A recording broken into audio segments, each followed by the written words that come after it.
El día de hoy vamos a terminar lo que comenzamos hace 3 semanas atrás en estos capítulos 5 y 6, ¿no? Y vimos 3 conferencias en esta porción y vamos a cerrar hoy. Todo comenzó, si recuerdas, en el capítulo 5 con un hombre, con un hermano, de hecho, que estaba en pecado sexual dentro de la congregación, y Pablo les dijo que era lo que tenían que hacer con él. Y yo lo resumiría en 2 cosas: amarle y confrontarle, porque amar es hablar con la verdad, y amar sin verdad puede llevarme a hacer lo que esta iglesia hacía con este hermano, aceptar su pecado. Pero también verdad sin amarle sería atacarle. Así es que Pablo les hizo muy claro el saber que tenían que hacer: amarle, pero también confrontarle con la verdad. Y la semana pasada continuó con problemas de fraude entre hermanos, que iban con jueces injustos, con gente que no era de la iglesia, a resolver sus problemas, y Pablo diciéndoles al respecto de este tema, ¿no? De cómo dentro de la iglesia incluso hay un momento en que dice: incluso el más débil entre ustedes, Dios le puede dar el discernimiento para resolver los problemas que tienen dentro de la iglesia. Pero esta última porción va a terminar Pablo hablando de la realidad espiritual de aquellos que habían creído.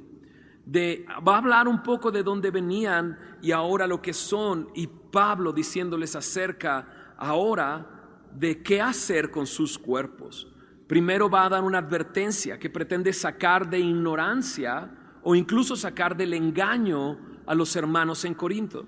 Y segundo, va a dar una lección de qué es el pecado de fornicación. Y por último, nos va a decir qué es lo que debemos de hacer con nuestro cuerpo. En los primeros versículos del 9 al 11, Pablo comienza con una pregunta: ¿o no sabes?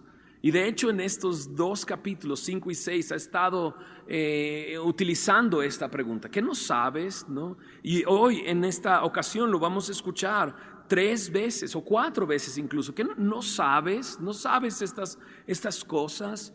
Pablo va a hacer esta pregunta y otra vez. Y es que hay asuntos que suceden en Corinto, prácticas que se llevan a cabo en la ciudad de Corinto, que a la vista de la gente de ahí eran totalmente normal. Y hoy en nuestra vida, en nuestra sociedad y sobre todo en la ciudad en la que vivimos, hay prácticas o asuntos que parecen normales para toda la sociedad, pero deben de ser normales para nosotros, o debemos de buscar la palabra de Dios para que Él nos revele qué es lo normal o qué es lo correcto o cuál es la realidad en cosas tan prácticas como lo que veremos el día de hoy, ¿no? Y comienza Pablo diciendo: ¿qué no sabes que los injustos no heredarán el reino de Dios? Y comienza haciendo esa pregunta, ¿no? Y es un poco el despertar su conciencia o despertar su conocimiento. Ellos ya sabían que los injustos no heredan el reino de Dios. Y al hablar de heredar el reino de Dios, está hablando de heredar esa esfera de gobierno de Dios que implica la salvación. O sea, que no saben que los injustos no tendrán la salvación, ¿no? Ahora, ¿qué es injusto, no? Injusto es aquel que no puede llegar a la altura de la justicia requerida por Dios, ¿no? Y por eso en unos momentos me va a mencionar, ¿no?, cómo cometían pecado las personas que vivían en esta ciudad, cómo infringían la ley. Dios estableció una justicia, una ley, y el injusto es el que no puede llegar a esa justicia que Dios demanda. Y entonces en esto, al leerlo, pues es bastante obvio. ¿Que no sabes? Los injustos no heredarán el reino de Dios, ¿no? Y por un momento me sale la pregunta: pues entonces nadie, ¿no? Incluso Jesús dice, ¿no?, que si tu justicia no es mayor que la de los escribas y fariseos, no podían tener la salvación, no podían ser salvos. Y esa imagen era muy clara para las personas que lo escuchaban, porque veían a los fariseos y a los escribas, a los religiosos, y cómo trataban de guardar la ley, ¿no? Y cualquiera que los veía diría: wow, esta persona está dedicada a Dios, viviendo para Dios y cuidaba todos los aspectos de la ley, y dices, ¿más que ellos? Pues imposible. Y por eso Jesús dice, lo que es imposible para el hombre es posible para Dios. Es Dios el que puede transformar la vida de una persona que es injusta. ¿Quién podría estar a la altura de la justicia de Dios? La respuesta es nadie. Nadie que sea solamente humano, pero solamente Jesús es declarado justo por sus obras. La Biblia me dice que Jesús fue en nuestro lugar a la cruz, el justo por los injustos. En 1 Corintios 6:1 me dice que iban con sus asuntos legales a juicio delante de los injustos. Entonces es muy claro que está hablando de aquellos que no están dentro de la iglesia, que no han creído en el Señor Jesús. Pero si yo deposito mi fe en Cristo, si yo creo que el justo fue por los injustos a la cruz, que Él pagó mis pecados, que Él sí estuvo a la estatura de la justicia de Dios, y creo en su sacrificio, la Biblia me dice que Él me puede llevar a Dios. El justo por los injustos para llevarnos a Dios. Por lo tanto, la justicia no es algo que o podría yo presentarme delante de Dios con mi propia justicia. Pero Pablo dice, yo no quiero pararme delante de Dios con mi propia justicia. Incluso la Biblia dice que las obras de justicia son como trapos de inmundicia delante de Él.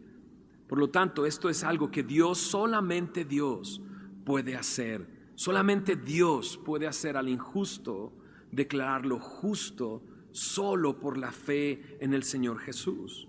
Entonces dice Pablo y le suelta esta pregunta: ¿que no saben? ¿No saben que los injustos no heredarán el reino de Dios? Y entonces comienza a hacer una lista de estos. Dice, no erréis. ¿Qué significa no errar? Pues no te engañes, eso es lo que está diciendo. No te engañes, no estés en este error. Dice, y comienza la lista. Ni los fornicarios, ni los idólatras, ni los adúlteros, ni los afeminados, ni los que se echan con varones.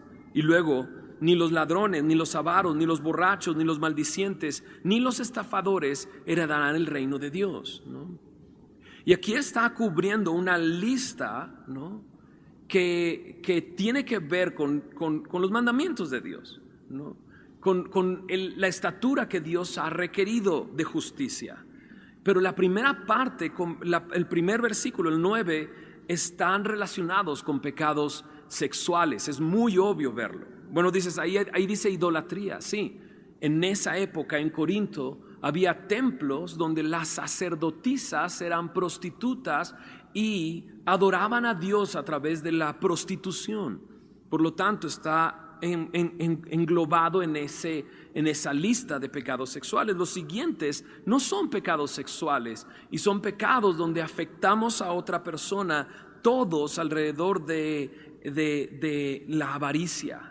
Ladrones que quieren lo que otros tienen, borrachos que quieren aún más alcohol, maldicientes y estafadores, aquellos que defraudan para obtener una ganancia. Entonces son como dos grupos, pero es un mismo grupo, ¿no es así? Ambos en una misma categoría, ¿no? Y sé que de repente en esta lista saltan algunos, ¿no?, pecadores que dices, no, esos son más pecadores que los otros, ¿no?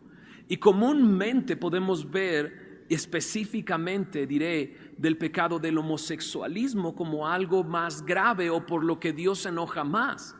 Pero cuando tú lo ves, está pegado junto con el maldiciente, con el avaro, con el ladrón, con el que estafa, ¿no?, con el borracho. Por lo tanto, no podemos hacer mayor o más grande este pecado que los demás, pero también lo acomoda en el lugar correcto.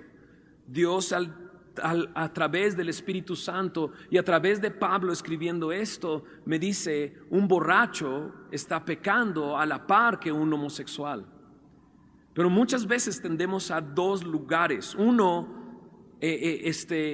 condenar más a ese tipo de personas. O el otro lado es, no, el homosexualismo no es pecado, ¿no? Pero la Biblia claramente me dice es pecado, por el cual, escúchame bien, Jesucristo murió. Y Jesucristo murió por nosotros, demostrando su amor. Por lo tanto, de repente pensamos y decimos, es que Dios no me ama como soy, ¿no? Y pensando en este tema específico del homosexualismo, ¿no? Muchas veces se preguntan eso. Pero si mi mamá me acepta y me ama como soy, ¿cómo Dios no me ama como soy? ¿No? Pero cuando lo veo en esta lista es como decir, ¿no?, que un ladrón, ¿no?, estando en la cárcel diría que Dios no me ama, ¿no? ¿Por qué Dios no me ama? Soy un ladrón. La Biblia me dice que ambos son pecadores, pero ambos son amados por Dios. Y mira lo que Dios puede hacer. Mira lo que dice en el siguiente versículo. Y esto dice, eran algunos. Pablo les escribe a esta iglesia y les dice, y ustedes eran así, ¿no? Ustedes eran de esta manera, mas ya habéis sido, ¿qué dice? Lavados. Ya habéis sido santificados. Y ya habéis sido, ¿qué? Justificados en el nombre del Señor Jesús y por el Espíritu de nuestro Dios. Esto es amor. Esto es amor. Que una persona que por su propio deseo ha vivido de esta manera, ha vivido haciendo lo que se le place, ¿no?, y se ha ensuciado con lo que hace, de repente Dios diga, yo lo voy a lavar. Y no solamente lo voy a lavar, sino lo voy a santificar. Y no solo lo voy a santificar, lo voy a justificar. ¿Qué son estas tres cosas? Bueno, lavarnos, ¿no? Ahora, el punto definitivamente es lavarnos para hacernos cercanos a Dios, para atraernos a su presencia. Porque antes me dijo que no sabes, los injustos no heredarán el reino de Dios. Los injustos no pueden estar en la presencia de Dios. Pero Dios haciendo esta obra, lavando, santificando y justificando, adivina qué, ahora ya pueden estar en la presencia de Dios. Esto es una obra de amor. Y esta es una obra o una muestra del poder de Dios en la vida de un vil pecador, lavándonos, ¿no? Quizás algunos pensáramos cuando hablamos de lavar, ¿no?, en jabón, ¿no es así? Pues Dios nos lava y de repente unos sentimos que Dios nos lava con zacate ese de fierro, ¿te acuerdas de esos que con los que tallan las vasijas con cochambre, ¿no? Y dices, a mí me lavó así, ¿no? Pero en realidad no importa de qué manera, pero Dios nos lavó, de qué manera venga el Señor, Él nos lavó. Y nos lavó, dice su palabra, con su sangre. Ningún jabón, el mejor jabón del mundo pudiera habernos lavado como la sangre de Cristo nos ha lavado. Y luego dice, nos santificó. La Biblia me dice que sin santidad, ¿no? Dice, seguid la paz y la santidad sin la cual nadie verá a Dios. Dice en Hebreos capítulo 12, versículo 14. Y lo que Dios ha hecho es santificarnos. Por lo tanto, veremos al Señor porque Él nos ha santificado. Y básicamente santificar significa consagrar o apartarnos para Él. Pero no se detuvo ahí el Señor, sino que nos justificó. Y la primera vez que aparece esta palabra en la Biblia me habla de un hombre llamado Abraham, que le creyó a Dios y le fue contado por justicia. Fue declarado justo cuando creyó a Dios y creyó a su promesa. Básicamente, Abraham creyó a la promesa de Dios y Dios lo declaró justo. ¿Qué es declararme justo? Declararme justo es decir, en toda su vida él hizo lo correcto. Dicen, no, eso es imposible, ¿no? Porque justicia va más allá de ser inocente, sino es declararme como alguien que hizo lo correcto toda la vida. Y por lo tanto, entonces, solo puede hacerse en el nombre del Señor Jesús y por el Espíritu de nuestro Dios. Y esta es una muestra del gran amor de Dios. Imagínate el amor de Dios para tomarnos como éramos de esa manera y justificarnos, lavarnos y santificarnos. Hemos sido lavados por su sangre. Apocalipsis capítulo 1, versículo 5 me dice así: Él nos lavó con su sangre.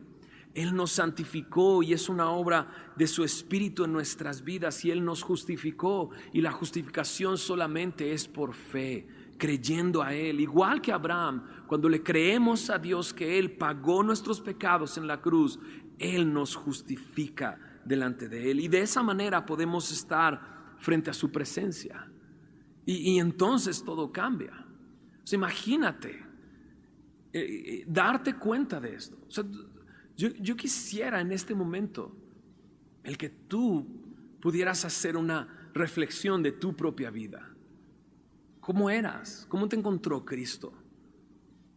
Cuando te vio, cuando de repente dices, mi primer encuentro con el Señor, y que Él me dijo que me amaba. ¿Cómo estaba? ¿De qué manera vivía? ¿Era un borracho? ¿Era un alcohólico? ¿O era un ladrón? ¿No?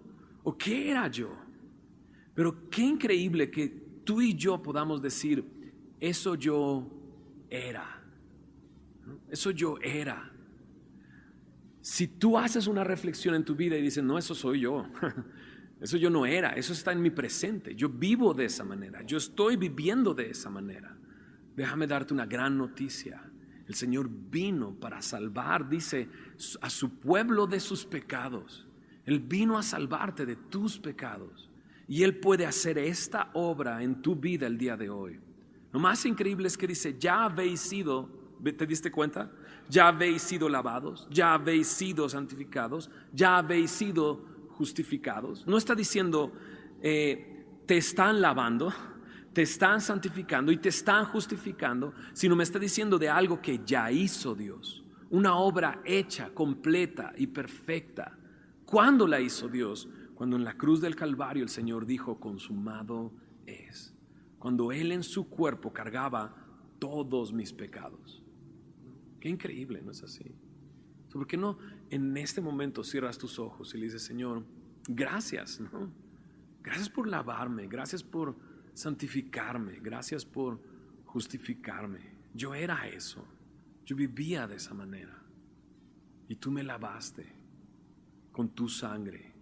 ¿Por qué no lo dices con tu voz audible? Dile, gracias, Señor, gracias por tu infinito, gracias por tu poder, porque pudiste transformar este vil pecador y hacerlo y separarlo para estar cerca de ti. ¿Por qué no dices gracias, Señor, porque no había manera de yo poder cumplir con la estatura que tú requerías? Pero tú sí lo cumpliste, y tú, siendo justo, fuiste por mí, el injusto, para llevarme a Dios. Si el día de hoy tengo comunión contigo, si el día de hoy tengo salvación, tengo esperanza, si el día de hoy sé que voy camino a tu presencia, es por lo que tú has hecho por mí. En el nombre de Jesús, y a través del poder de tu Espíritu, Señor, es por eso que estoy aquí. Dile gracias, Señor, gracias por tu obra en mi vida. Qué maravilla, ¿no? Qué increíble el poder y el amor de Dios para llevar a cabo esa obra, ¿no? Ahora, la iglesia en Corinto vivía en una sociedad que permitía muchos estilos de vida que están ahí mostrados en esos versículos como pecado. Y yo creo que la Ciudad de México es un Corinto, que muchos de estas cosas que están aquí, ¿no? Pueden pisar muchos callos, ¿no? Pueden pisar muchos pies y hacernos sentir incómodos.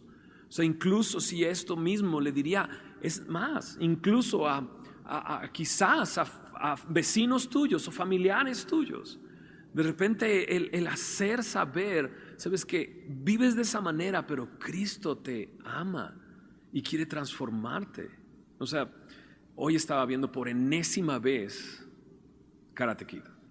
Ya sé, o sea, la tengo que ver. Yo no sé por qué, pero la tengo que ver. ¿Viste esa película alguna vez? Karate Kid. De los 80s, ¿no? Y la estaba viendo y cada vez que la veo descubro una cosa más, ¿no? No hay nada oculto ahí ni nada misterioso, pero precisamente hoy me di cuenta de una cosa. Miyagi, ¿no? ¿Sabes quién es Miyagi, no? El sensei, ¿no? Y Y realmente transforma la vida de este chavo, ¿no? Llega un momento antes de la competencia que le regala un carro, ¿no? Y no es el regalo del carro, sino es todo lo que ha sembrado este hombre, este sensei, este Miyagi en Daniel-san, ¿no? Todo lo que ha sembrado, y de repente lo voltea a ver y dice, nunca había tenido, algo así le dice, nunca había tenido un amigo como tú, ¿no? Eres mi mejor amigo, le dice él, ¿no? Me salió la lágrima, no es cierto. Pero lo vi y dije, wow, o sea, es una relación la que tienen ellos, ¿no? Una relación en la que ha sembrado, ya ha cambiado y transformado su vida. Dice, estás alucinando con Karate Kid. Bueno, pero allá voy. Llegan a la competencia y nunca había estado el sensei en una competencia y le preguntan en la entrada, ¿te acuerdas de esa escena? ¿Y qué cinta es, no? Y entonces le dice, pues, ¿qué cinta se requiere, no? Y dice, no, esta competencia solamente es para marrón y negra, cinta negra, ¿no? Y entonces empiezan a caminar para allá y agarra a la chica que la acompaña y le dice, a ver, y se asoma y le saca. ¿No has visto eso? Yo lo vi hoy y me quedé así de wow. Sacó el cinturón negro de la bolsa. O sea, Miyagi se lo robó. ¿Sí me explico? Le robó la cinta negra al cuate que estaba ahí para que entonces pudiera competir. Entonces Miyagi no es tan sabio. ¿A qué voy? Alrededor, o sea, yo sé que nuestra mente de repente se tiende a decir, afeminados y los que se echan con varones. No. A nuestro alrededor está lleno de ladrones que roban, ¿no? Y no les parece que esté mal. Y quizás en nuestra vida estamos robando, o estamos siendo avaros, o estamos maldiciendo o defraudando a personas, ¿no? Y para nosotros es muy normal. O incluso puede haber llegado a nuestra vida de pensar que soy cristiano, pero acostarme con mi chava no está tan mal porque nos amamos. No sé si me explico. O sea, no todos somos muy santos. Incluso en la iglesia, como hemos visto en este capítulo 5 y 6, había un hermano que estaba en pecado, ¿no? Y ese es, o sea, ¿por qué orar 3 veces y ya oramos hasta 4 veces, no? Porque yo quisiera que Dios pudiera revelarnos a nuestra vida lo que estamos haciendo y lo que estamos viviendo y pueda transformar nuestra vida, ¿no? Porque de repente en el capítulo 6, ya del versículo 12 al 20, se inclina hacia un tema y el tema es la fornicación y lo que hago con mi cuerpo. Pero en los versículos anteriores me está hablando de estafadores, maldicientes, borrachos, avaros, ladrones, ¿no? Entonces Dios quiere limpiarnos de estas cosas. Porque de repente Pablo continúa diciendo entonces así, en el verso 12. Todas las cosas me son lícitas, mas no todas convienen. Todas las cosas me son lícitas, mas yo no me dejaré dominar de ninguna. Las viandas para el vientre y el vientre para las viandas, ¿no? Entonces muchos creen que este era un dicho de la ciudad. Todo es permitido, todo es lícito, ¿no? Y pareciera que la Ciudad de México te está diciendo eso, la sociedad entera. Todo es lícito, todo es permitido, ¿no? Puedes hacer lo que tú quieras. La mujer tiene derecho sobre su propio cuerpo. Si se embaraza y tiene un bebé y eso estorba para su carrera, puede matarlo, ¿no? Y si el cuate, ¿no? Pues no está dañando a nadie, porque la marihuana no le afecta a nadie. O sea, hay más muertes por borrachos que por marihuanos, ¿no? Pues entonces que traiga su pequeño guato ahí nomás guardadito y no pasa nada. O sea, parecía como muy normal. No es así. O sea, incluso las mismas noticias del día de hoy. Venimos llegando de California, estuvimos allá, y los encapuchados y los encapuchados y los encapuchados, y no sabía yo mucho de qué onda con estos encapuchados hasta, y dices, pues está muy normal, ¿no? Ponerse una máscara y hacerte el rebelde y decir esto y ya, y de repente pensar, ¿todo me es lícito? Y yo como cristiano, si yo ya tengo 3 hijos, 3 hijas, mi esposa se embaraza, ¿no? Y dices, wow, la carga ya, o sea, otro hijo más, va a ser difícil económicamente y demás, ¿no? y no lo teníamos planeado, y la ciudad te ofrece y te dice, ven, y es lícito, no es ningún crimen, hazlo. Lo voy a hacer como creyente. Entonces es que todos, ¿no? Todos no hacen su declaración de impuestos, todos van con ese abogado que les mueve el chanchullo ahí, ¿no? Acá. Y entonces no pago impuestos, ¿no? Y todo el mundo lo hace, me es lícito. Entonces Pablo dice, pero no me conviene. No todo me conviene, no todo es para mi bien. Incluso dice, todo me es lícito, pero no me voy a dejar dominar por nada. Es que lo que sucedió es que antes estábamos esclavizados en estos pecados y Dios nos lavó, santificó y nos justificó. Y ahora ya no soy esclavo de eso. Pero si yo me meto al juego de me es lícito, me es permitido, podría caer a una esclavitud. Y lo que me está diciendo Pablo es, ya tienes un Señor que te lavó, te santificó y te justificó. Y entonces presenta otro dicho: las viandas para el vientre y el vientre para las viandas. O sea, pues ¿para qué hizo Dios el estómago sino para llenarlo de comida? ¿No? ¿Y para qué hizo la comida sino para llenar mi pancita? Entonces, pues entonces las viandas para el vientre para las viandas. Soy puedo ser un glotón y no me importa que coma, porque pues mi panza está hecha para eso, ¿no? Incluso puede crecer de tamaño y guardar más comida, ¿no? Y puedo comer incluso aún más, ¿no? Fueron creadas para eso. El estómago fue creado para recibir alimento. El alimento fue creado para que yo me lo comiera, ¿no? Pero de repente, y Pablo está entrando a un tema, el apetito, ¿no? Lo único que estoy haciendo es satisfacer mi apetito. Y dices, no, ¿cuál el apetito? Ya en el primer plato de pozole ya se te llenó la panza, ¿no? Pero ya el tercer plato de pozole, eso ya no es apetito. No sé si me estoy dando a entender. Y entonces Pablo pone el dedo en el punto. Pero tanto el uno como las otras destruirá a Dios. Pero el cuerpo no es para la fornicación, sino para el Señor para el cuerpo. Y Dios que levantó al Señor, también a nosotros nos levantará, dice, con su poder. Entonces Pablo conjuga esto, es un apetito nada más. Pero la fornicación, el deseo, de repente se utiliza esa palabra, el apetito sexual, ¿no? Y entonces dices, pues también es lo mismo, así como comer, Dios nos dio un cuerpo para tener sexo, ¿no? Y entonces lo único que estoy haciendo es satisfacer mi hambre de sexo, ¿no? Mi apetito sexual. Y entonces Pablo dice, no, son dos cosas muy distintas. Son dos cosas muy distintas. Y me va a explicar el por qué es distinto. El cuerpo es para la fornicación. El cuerpo es para solamente saciar ese apetito. Pero muchos de los que han vivido satisfaciendo su apetito sexual, lo único que se ha logrado es que se esclavizan a ese pecado. Y ahora son esclavos de ese pecado. Ahora, esclavos de sus propios cuerpos.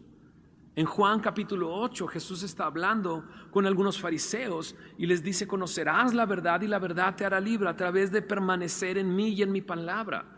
Y ellos dicen, pero nosotros no hemos sido esclavos de nadie. Y dice, aquel que hace pecado es esclavo del pecado. Juan capítulo 8, versículo 34. ¿O qué me dices de Romanos capítulo 6 en el versículo 16? Me dice, ¿no sabéis que si os sometéis a alguien como esclavos para obedecerle, sois esclavos de aquel a quien obedecéis, sea del pecado para muerte o sea de la obediencia para justicia? O sea, de aquello a que le haces caso, aquello que obedeces, ese es tu Señor y tú te has convertido en su esclavo. Y cuando se trata del tema de lo sexual, si tú te dejas obedecer por este apetito, ¿no? Entonces voy a ser dominado por ese apetito y entonces ahora soy un esclavo de mi propio cuerpo. Ahora, cuando se trata de un no creyente y que está viviendo de esa manera, pues es pecador, no tiene otra opción. Su cuerpo le demanda vivir de esa manera y no es hasta que Jesucristo lo lava, lo santifica y lo justifica que entonces puede responder en obediencia al Señor. Cambia de dueño, cambia de amo. Pero si tú me estás hablando de un creyente, de alguien que ya ha sido lavado, santificado y justificado, y está viviendo de esta manera, justificando de todo me es lícito, es solo un apetito que debo de satisfacer. Cuando la Biblia me habla de fornicación, me habla de todo tipo de relación sexual fuera del matrimonio. Y muchos podrían incluso justificarse diciendo, pues Dios me dio este cuerpo, o sea, si no, Dios no me hubiera dado este apetito, ¿no? Pero no es, o sea, sí, Dios te lo dio. Es increíble, pero el sexo es creación de Dios. Y Satanás lo ha utilizado para destrucción. Pero ¿qué fue lo primero que les dijo a Adán y a Eva cuando los creó? Fructificad y multiplicaos. ¿Y cómo iban a poder fructificar y multiplicarse? Pues exacto, teniendo relaciones sexuales. Dios lo que hizo fue bendecirles con una relación íntima, con una relación profunda, con una relación de dos personas que iba a traer bendición, porque la Biblia me dice que los hijos son una bendición, son una herencia que Dios nos da. Pero de repente, ahora, utilizándolo en mi carne, se convierte en una esclavitud.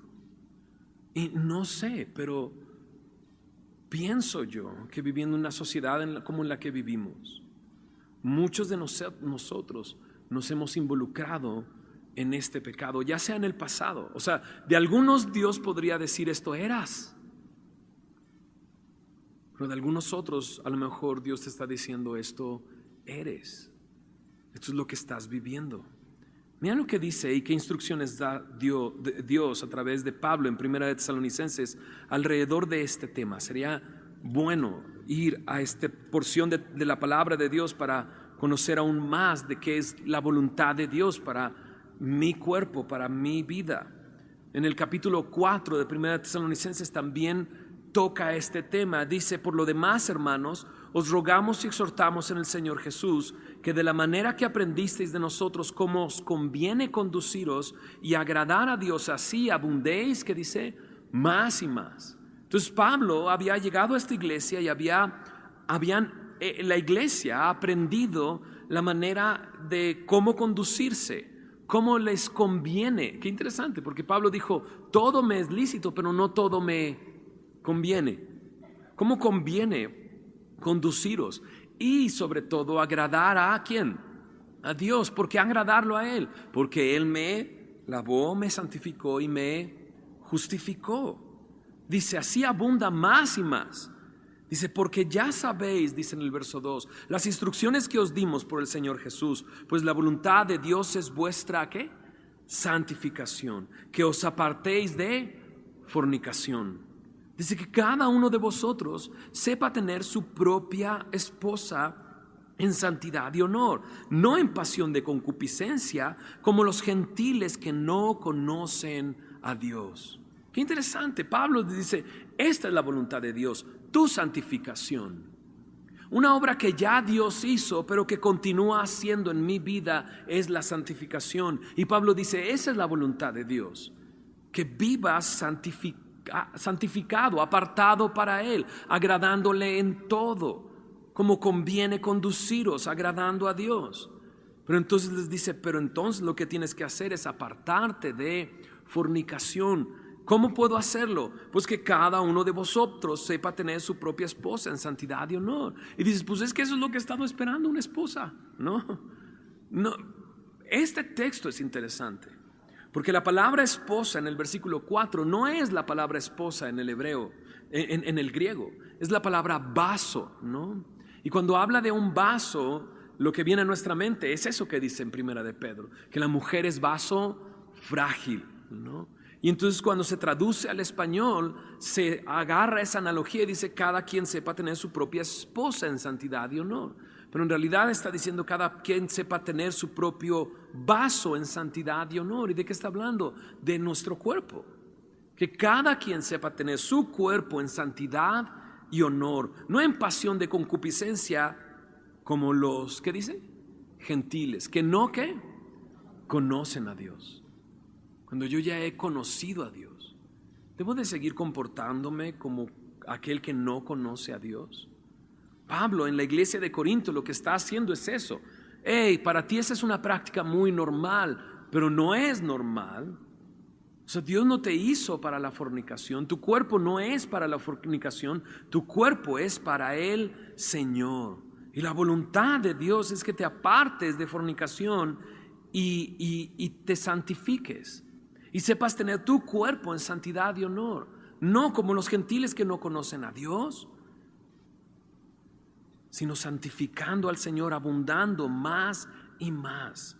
Regresando a 1 de Corintios, Pablo está desarrollando este tema y diciendo: no sigas la corriente de este mundo. Eso es lo que hacías antes. Efesios capítulo 2 dice: seguíamos la corriente del príncipe de este siglo, la corriente de este mundo, haciendo lo que a todos les parecía normal. Pero ahora he sido lavado, santificado y justificado. Ahora, ¿qué tengo que hacer con mi cuerpo? Pues dice: tu cuerpo es para el Señor y el Señor para el cuerpo. Y Dios que levantó al Señor también a nosotros nos levantará con su poder. Si tú estás el día de hoy aquí y dices: no, ese ha sido el eje de mi vida, pues ese ha sido el eje de mi vida, el sexo.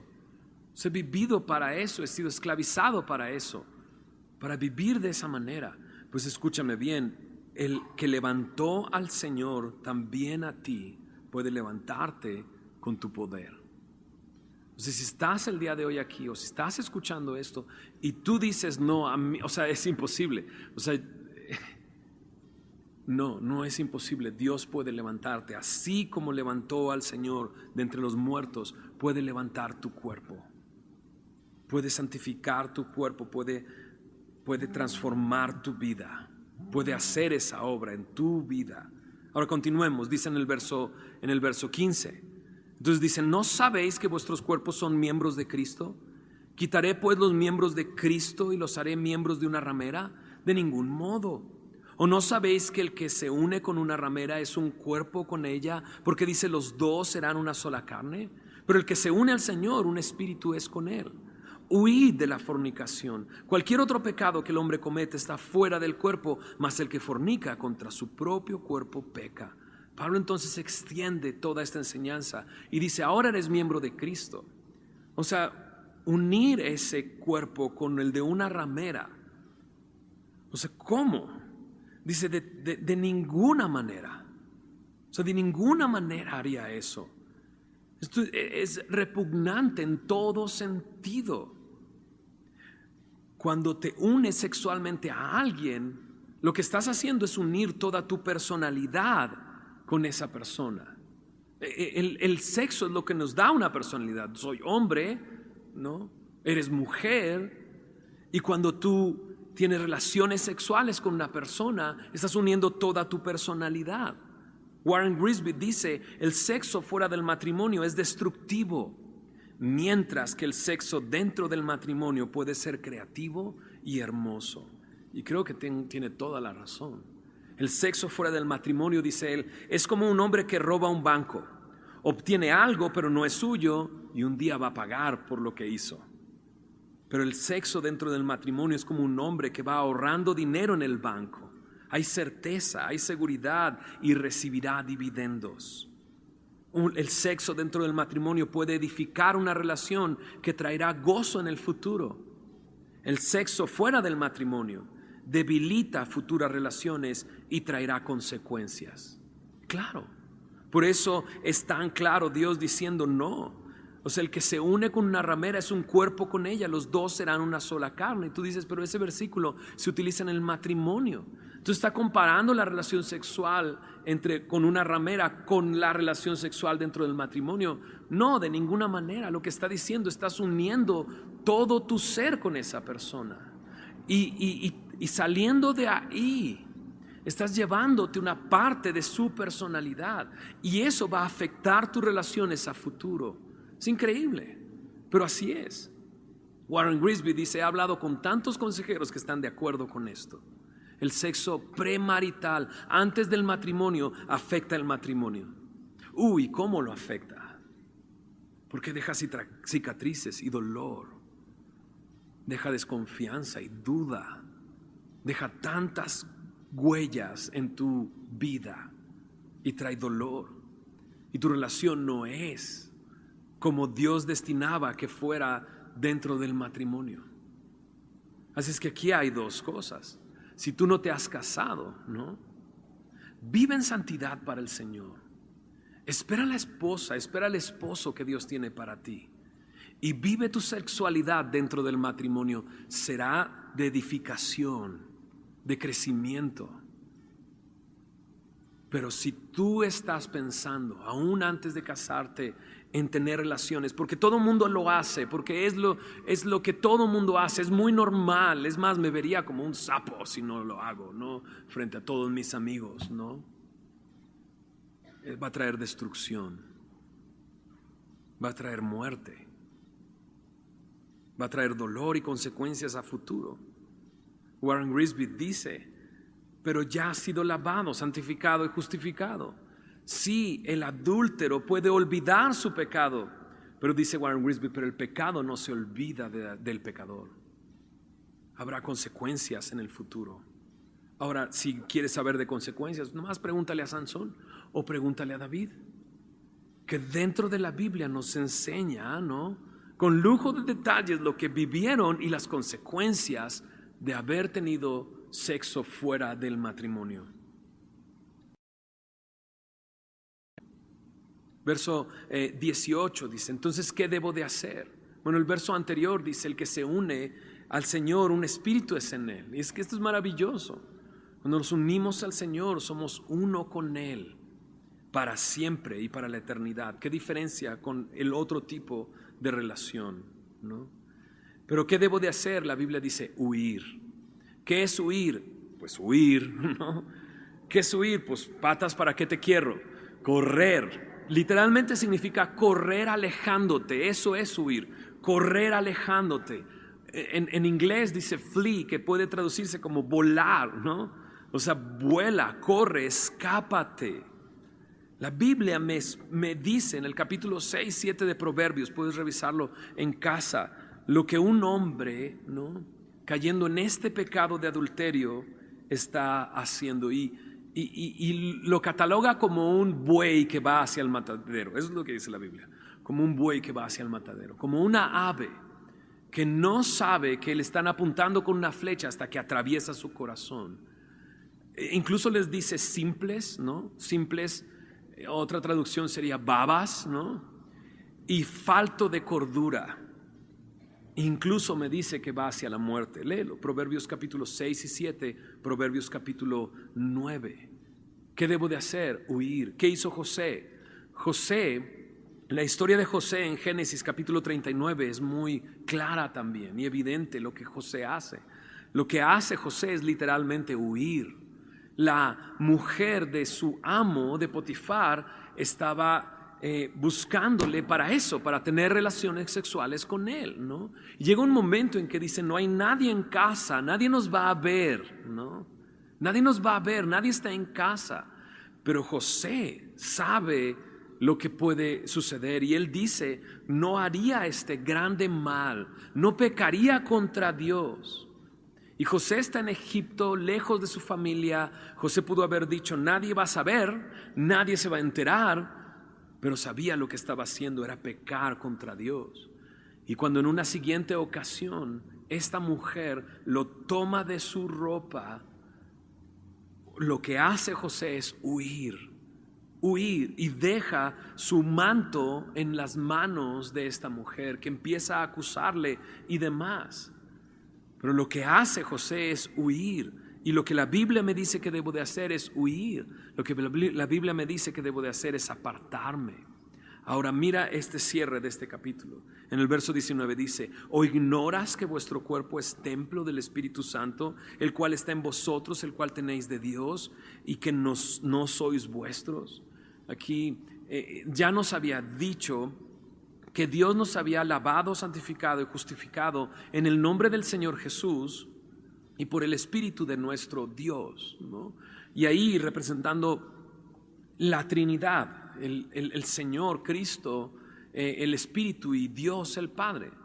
Pero lo que hemos estado viendo es eso: Dios creó nuestro cuerpo, Jesús redimió nuestro cuerpo, el Espíritu Santo habita nuestro cuerpo. Y el verso 19 me lo dice claramente: ¿ignoras que tu cuerpo es templo del Espíritu Santo, el cual está en vosotros? El Espíritu Santo está en mí. Y la Biblia me dice que Él me ha sellado con su Espíritu, lo que quiere decir que Él ha sellado mi cuerpo diciéndome que le pertenece a Él. Ahora le pertenece a Él, y eso es lo que me dice aquí también. Me dice que el cual está en vosotros, el cual tenéis de Dios y no sois vuestros. Ya no soy mío. Lo que me dice es: ustedes no son sus propios dueños. Ya no me pertenezco a mí mismo. Ya no te perteneces a ti mismo, es lo que dice en la Nueva Traducción Viviente. Ya no eres tuyo, ahora eres de Él. ¿Por qué? Pues lo dice en el versículo 20: porque habéis sido, ¿qué dice? Comprado por precio. ¿Y cuál es el precio? El precio es su sangre. Dice: rescatándonos de nuestra vana manera de vivir, la cual heredamos de nuestros padres, la cual está en nuestra naturaleza, no con piedras preciosas o oro, sino con la sangre de un cordero sin mancha y sin contaminación. Él nos lavó con su sangre, no solamente nos lavó, nos compró con su sangre. Y entonces dice: habéis sido comprados por precio. Entonces glorifica a Dios en tu cuerpo y en tu espíritu, los cuales son de Dios. ¿Qué es lo que debo de hacer con mi cuerpo entonces? Pablo me lo dice en Romanos 12, en el versículo 1. Así que dice: hermanos, por las misericordias de Dios, os ruego que presentes tu cuerpo en sacrificio vivo, santo, agradable a Dios. Este es tu culto racional. Esto es el servicio más lógico a Dios, que cada mañana venga y presente mi cuerpo en sacrificio vivo, santo, agradable a Dios. Warren Grisby también dice: si sometes tu cuerpo a Cristo cada mañana, hará gran diferencia en lo que haces con tu cuerpo el resto del día. Si yo vengo al Señor y le digo: este cuerpo ya no es mío, este cuerpo es tuyo, y el día de hoy decido presentarlo a ti, decido dedicar mi mente, mi cuerpo, mis miembros, mis oídos, mis ojos, mi boca, todo lo que soy a ti. Y dice: si tú haces eso, hará una gran diferencia de qué haces con tus ojos, tus oídos, tu boca, tu cuerpo, tu mente el resto del día. Es lo que Dios quiere que hagamos. La voluntad de Dios es nuestra santificación, que nos apartemos de fornicación. ¿Qué tema no es así? Para hacer algo tan normal visto en nuestros días, Dios quiere que vivamos para agradarle. Dios quiere santificarnos. Dios quiere limpiarnos en esta área de nuestras vidas. Pero incluso, como dijimos al principio, aún las cosas normales, como robar o como estafar, que a la vista de esta sociedad es algo tan normal, el Señor quiere que yo viva de otra manera, viva para santificarle. En Efesios capítulo 1 me dice que Él me salvó para la alabanza y gloria de su nombre, que Él me redimió para la alabanza y gloria de su nombre, que Él me llenó de su espíritu y me selló con su espíritu para la alabanza de la gloria de su gracia. Por eso entonces Pablo dice: glorifica a Dios en tu cuerpo y en tu espíritu, los cuales son de Dios. ¿Por qué no oramos? Le pedimos a Dios que Él pueda hacer esta obra, ¿no? Vamos a cantar una canción y repetir una canción básicamente: purifícame. Que esa sea tu oración el día de hoy. Si tú puedes identificar que estás haciendo algo que todo mundo hace porque se ve muy normal, pero Dios te ha mostrado el día de hoy que no es así, que Dios quiere que vivas santificándole, glorificándole con tu cuerpo. El día de hoy es un buen día para decirle: Señor, purifícame, límpiame.